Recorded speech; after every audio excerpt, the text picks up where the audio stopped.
Hello नमस्कार, आप सभी को आज की ताज़ा खबर सीरीज़ में स्वागत है। हम आज आप लोगों को करंट अफेयर का क्वेश्चंस लेकर के आए हैं और ये क्वेश्चंस आपका एग्ज़ाम के लिए बहुत ही इम्पोर्टेंट रहेगा।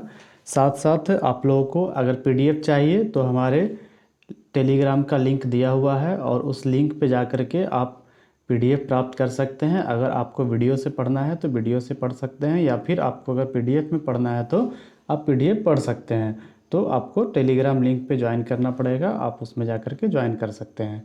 चलिए, बहुत बहुत धन्यवाद। स्टार्ट करते हैं सबसे पहला पॉइंट से।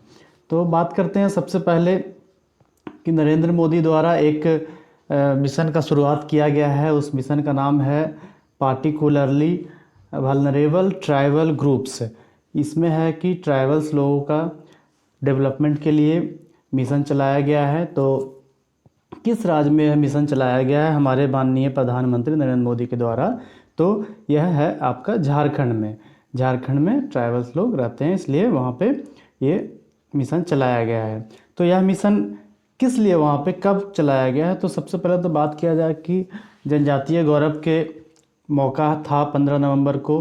तो 15 नवंबर को एक बिरसा मुंडा है, इनका जन्म दिवस भी मनाया गया था। तो बिरसा मुंडा के जन्म दिवस पर यहाँ पे जनजातीय गौरव दिवस के रूप में मनाया गया, और साथ साथ इसी समय में नरेंद्र मोदी ने आपका पार्टिकुलरली वल्नरेबल ट्राइबल ग्रुप का शुरुआत किया है। तो चलिए, इससे रिलेटेड और भी कुछ कुछ हम जानते हैं। तो इस मिशन का घोषणा फाइनेंशियल ईयर 2022-23-24 में भी किया गया था, इस समय ही किया गया। और मिशन की कुल लागत अगर बात किया जाए तो 24,000 करोड़ लागत है। इसका उद्देश्य क्या है? तो विशेष रूप से संवेदनशील जनजाति समूहों की सामाजिक आर्थिक रूप से सुधार करना, यानी कि सामाजिक रूप से मतलब पहनावा, वेशभूषा, बोलचाल, भाषा, रहन सहन सब कुछ, मतलब कि ज़्यादा तक तो नहीं चेंज कर सकते, लेकिन कुछ ना कुछ चेंजेस करना, ताकि इन लोग भी डेवलप करें, एजुकेशन में बढ़ावा दिया जाए, रोज़गार में बढ़ावा दिया जाए, ताकि इनका आर्थिक स्थिति भी सुधार हो जाए। चलिए आगे बात करते हैं, दूसरे क्वेश्चन में आते हैं। तो दूसरा क्वेश्चन है आपका चर्चित पेंटिंग। एक चर्चित पेंटिंग है आपका वुमेन विथ ए वॉच।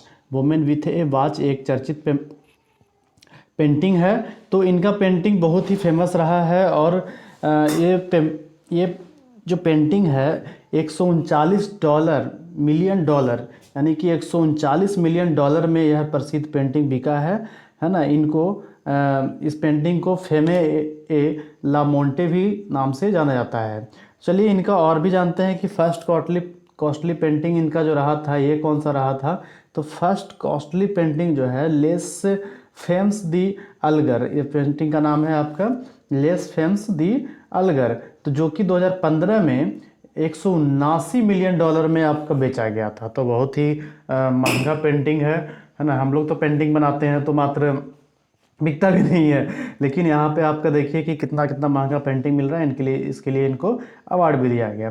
चलिए अगला बात करते हैं, पुरस्कार के बारे में बात करते हैं। गिलर पुरस्कार 2023 में किसे दिया गया है? तो गिलर पुरस्कार दिया गया है लेखिका सारा बर्नस्टीन को दिया गया है। इनका उपन्यास का नाम है स्टडी फॉर ऑब्सिडियंस। स्टडी फॉर ऑब्सिडियंस के लिए इनको लेखिका हैं जिनको गिलर पुरस्कार दिया गया है। किनको दिया गया? तो सारा को दिया गया। यह उपन्यास क्या है? तो ये एक युवा महिला के बारे में है, जिनके जीवन में एक के बाद एक कई घटनाएं होती रहती है। यही कहानी आपका इसमें बताया गया है। तो गिलर प्राइज़ के बारे में कुछ जानते हैं। तो गिलर प्राइज़ का शुरुआत कब हुआ था? तो 1994 ईस्वी में। यह कनाडा के कथा साहित्य का सर्वश्रेष्ठ पुरस्कार कहा जाता है, और यह पुरस्कार अंग्रेजी में प्रकाशित सर्वश्रेष्ठ कनाडाई उपन्यास, ग्राफिक उपन्यास या फिर लघु कहानी संग्रह के लेखक को दिया जाता है।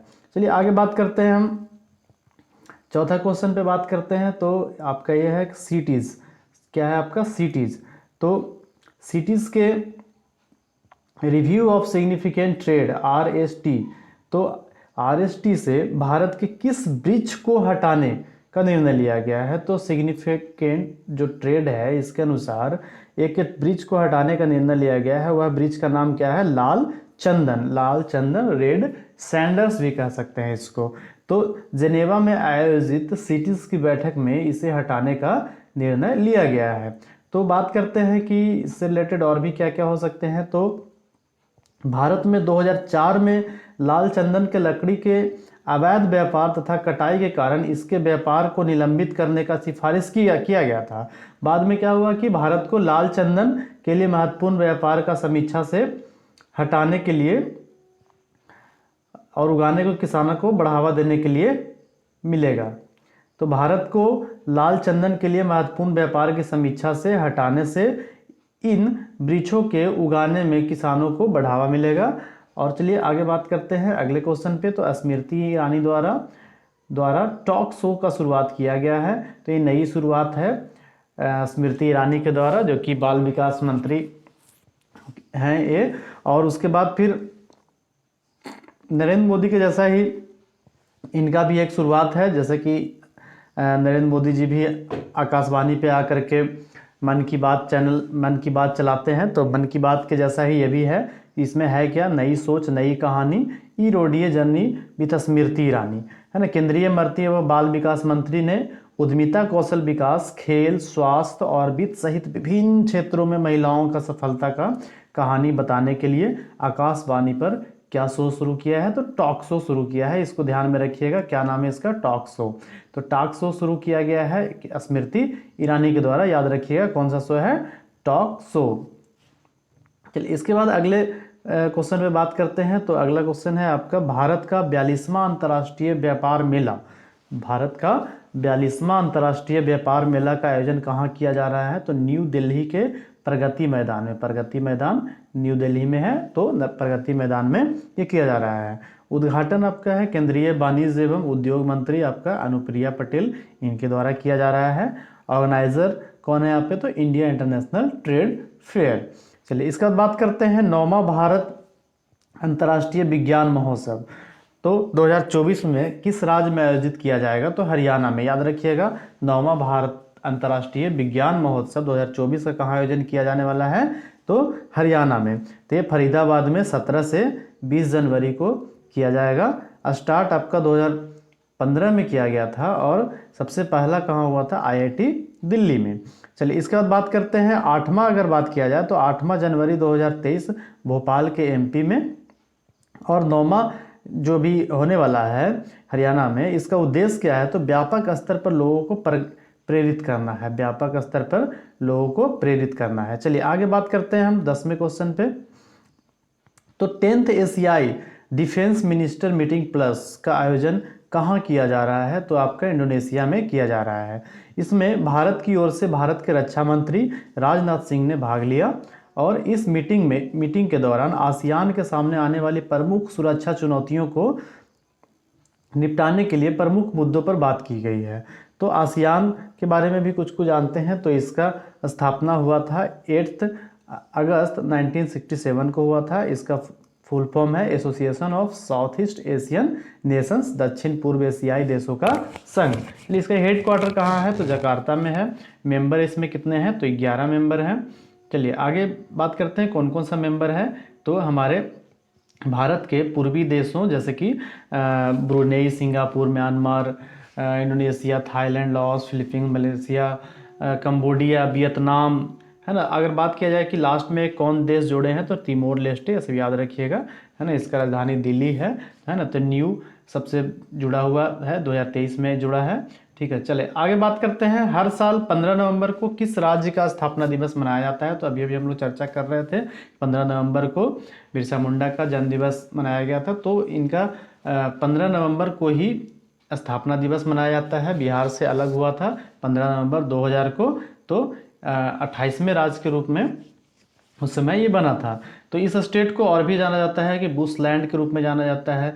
ऐसा क्यों है, क्योंकि यहाँ पे बहुत ज़्यादा खनिज प्राप्त होते हैं, जैसे कि आपका कोल हो गया, कॉपर हो गया, आयरन ओर्स हो गए, यूरेनियम हो गया, बॉक्साइड, मीका, अब्रक, है ना, डोलामाइट हो गया, सिल्वर हो गया। तो ये सब यहाँ पे प्रमुख ऐश यहाँ से प्राप्त होते हैं, जिसके द्वारा इनका नाम बुशलैंड भी रखा गया है इसको। इसके बाद आगे बात करते हैं पर्व। यहाँ पे पर्व मनाया जाता है कौन कौन, सोहराई, सरहुल, है ना, जैसे कि माघे, ये सब पर्व त्यौहार भी यहाँ पे मनाया जाता है। तो नदी में अगर बात किया जाए तो फेमस नदी आपका यहाँ पे दामोदर हो जाएगा, जो कि छोटा नागपुर के पठार से निकलता है। चलिए इसके बाद आगे बात करते हैं 10वें क्वेश्चन पे। तो चर्चा में रही बायोपिक 800 द मूवी किस क्रिकेटर की बायोपिक है? तो मुथैया मुरलीधरन। मुथैया मुरलीधरन श्रीलंका के स्पिनर हैं और इन्होंने 800 विकेट लिए हैं। तो इनका एक मूवी आया है जैसे कि 800 दी मूवी, ये क्रिकेटरों की बायोपिक है, यानी कि उनके जीवन के बारे में बताया जाएगा। बायोपिक का ट्रेलर कहाँ से लॉन्च किया गया है? तो मुंबई में भारतीय क्रिकेटर सचिन तेंदुलकर के द्वारा लॉन्च किया गया, जो कि आपको मैच में देखने के लिए मिला था। इसमें क्रिकेटर के प्रोफेशनल और निजी जिंदगी के बारे में बताया जाएगा। उनके द्वारा लिए गए 800 टेस्ट विकेटों के सम्मान में फिल्म का नाम 800 द मूवी रखा गया है। एकदम याद रखिएगा 800 द मूवी किसके लिए है? तो आपका श्रीलंका के मुथैया मुरलीधरन के लिए। ठीक है, आगे बात करते हैं हम। उम्मीद करते हैं कि ये आपको समझ में आ रहा होगा और आप जुड़े रहिए। बहुत ही ऐसे ऐसे आपको इम्पोर्टेंट आप लोगों के बीच करंट अफेयर आते रहेगा। तो don't forget to subscribe national affairs and like भी ज़रूर करें, ताकि मुझे मोटिवेट मिले और मैं आप लोगों के लिए ऐसे ही आगे वीडियो बनाता रहूं। बहुत बहुत धन्यवाद। अगर आपको पीडीएफ चाहिए तो टेलीग्राम लिंक पे जाइए, उसमें आपको पीडीएफ मिल जाएगा। धन्यवाद।